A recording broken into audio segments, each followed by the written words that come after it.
Hi, my name is Reverend Diane Lund, and I have been working with Tamara Monosoff for a few years now. And believe me, when I took her first course, Author to Income, I absolutely could not believe the list of things that I needed to do besides write my book. Everything from getting an author's kit together and thinking about funnels and marketing, and I'm a marketer.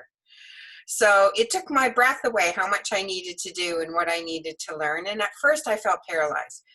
But one of the students said about Tamara, and I love it, she's a hug and she's a shove. Because she gets in there, she loves you, she gets behind you, she supports you, and then she gives you that little shove you need, whatever it is, whatever's holding you back. And I know for me, it was my fear of getting online. She gave me that little shove to do a Facebook Live, and now I'm doing Monday Miracle Moments, online videos every single week, and I have been for over a year. And within a few months, I will launch my first book, all with the help of Tamara's mentoring and coaching.